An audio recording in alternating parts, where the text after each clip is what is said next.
Hello, this is Collection Connected, and I'm back with another comics pickup. I've transferred most of my comic books to DCBS just because it's so much cheaper, so I can pick up more stuff that way. I still visit the local comic shop once a week on Wednesdays to pick up books that I want right away, or to grab something that's, I guess, technically become hot that's not normally on my pull list. So let's start off here.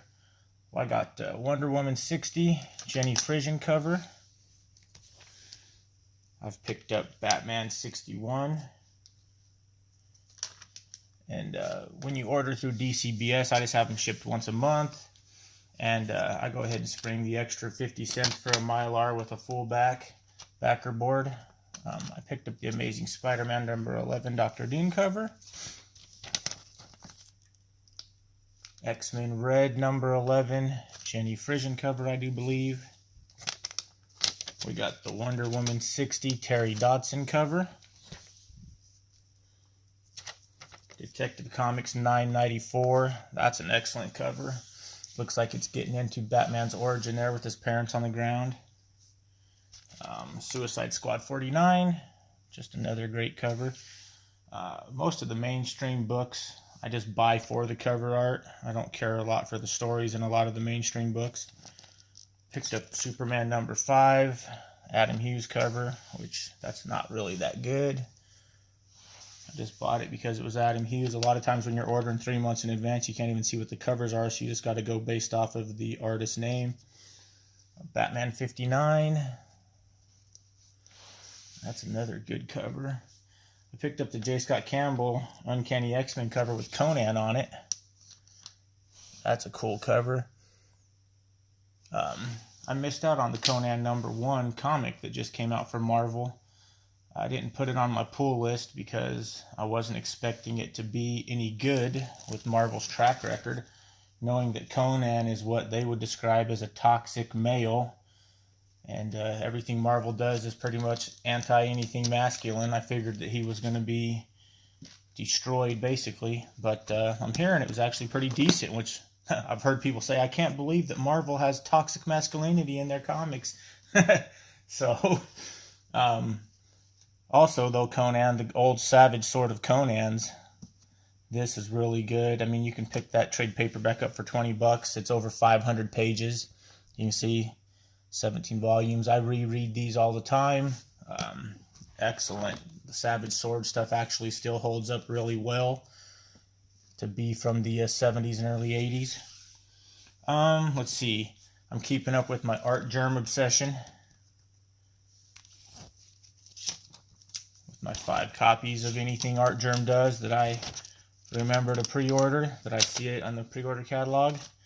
So Artgerm in one of my he's in one of my Facebook groups, and he was actually doing a contest that if you could spell corner but using covers like the first letter of a comic, so if it was Catwoman, you could use the C, or if it was Selena Kyle, then you could use the S. You had to spell corner using his covers.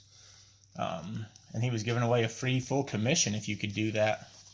So that was pretty awesome for the lucky guy. It took about 2 hours for somebody to knock it out. We got this Darth Maul draft net cover. That was pretty decent. It's just, his neck seems exceptionally long, but I do remember when they made that figure, his neck was like that. I don't remember what. That's from the expanded universe. Let's see, what else did we pick up? Batman Who Laughs number 1. That's pretty good. Another Artgerm. I saw this sitting on the shelf by its lonesome. Had to take it home. What else we got in here? Oh, Josh Middleton Batgirl cover.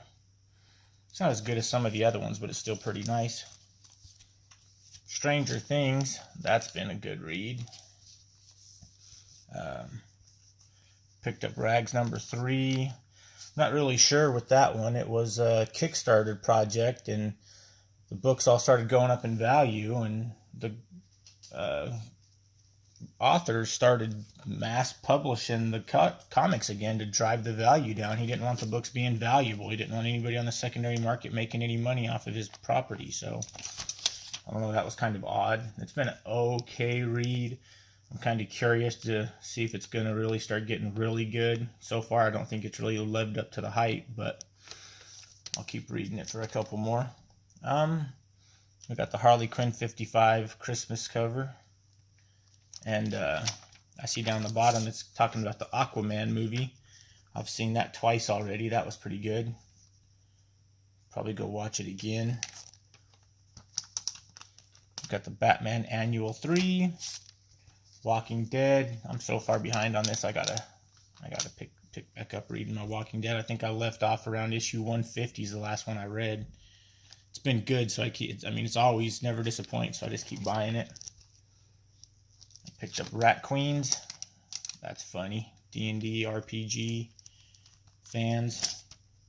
Walking Dead 186 Bill Sienkiewicz cover.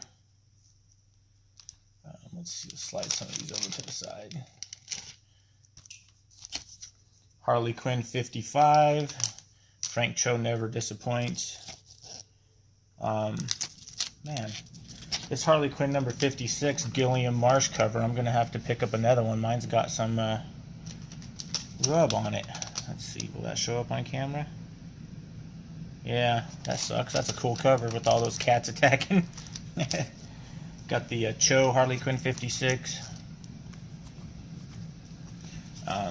Unnatural number 6. This is my favorite book I'm reading right now.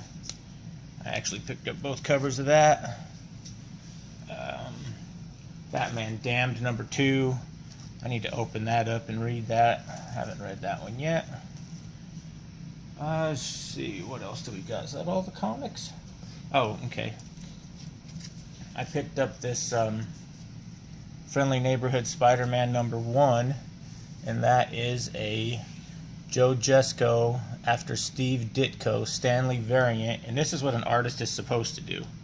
When you homage another artist, you give them credit, which brings us to Francesco Mattina. The big thing going around the internet lately has been that he's copied a lot of prominent artists' work.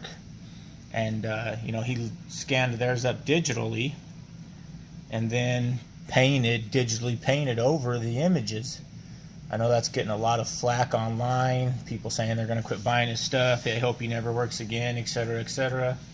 I'm kind of curious as to what it's going to do to his commission prices, his covers that are already out there, because some of them are spendy. I'm just kind of curious as to how it's going to affect his career. And, allegedly, this ain't the first time he's done it. He was busted a couple years back doing the same thing, and supposedly had changed his ways. But there's tons of videos and stuff out there. You can go look online. There's other channels that have covered it. I think Comic Tom covered it on his channel. So there's a lot of people covering it. I'm kind of curious as to what everyone else thinks. If he would have gave credit, would that have been that big of a deal? If he would have credited the artist that he digitally painted over, or would there still be such a uproar? I'm not really sure. I'd be curious to what people say on that. I also, like I said, I'm a huge fan of Unnatural, so I picked up this variant cover. And if you were one of the first 100 people to get the cover, then you got a sketch. And I actually made this video once and messed up and put my address and all my information on there, so I had to shoot it again. I wasn't paying attention when I was opening that in the mail, so I wasn't sure if I was one of the first 100. The first 100 that ordered on Facebook got a remark, and I also got lucky enough that she put an original sketch in there and of the main character. It's just awesome. Like I said, Unnatural is my favorite book I'm reading right now, that Mirka Andolfo. So I was very happy with that. Those things, that was only $16. And apparently that book was previously published in Italy. I believe it was Italy, and it's been translated over here to the United States. So now I'm trying to track down the original printings in the other country to add them to my collection. I also gave a friend the trade paperback for the first 4 issues. Come back and they're mad at me. Like, I'm mad at you. I'm like, what's going on? Like, there's no more issues out right now for me to read. I'm going to have to wait to figure out what's going on. So I thought that was pretty funny. I highly recommend you pick up that. Also, if you're into Star Wars, the new Star Wars are coming out. I really wasn't interested in many of them, but the Praetorian Battle Pack. And I only bought 2, so that way some other people would have a chance to get some since they're really popular and just coming out. I'll pick up some more of those later to have an army of Praetorian Guards. And while I was out, they're clearancing out the old stuff. I picked up this Bounty Hunter pack for $5. And also Lego Elves for $7. Didn't have this. It's pretty cool. I think that's everything since the last time I made a video. So I hope y'all enjoyed. Like, share, subscribe, all that good stuff. Thank you.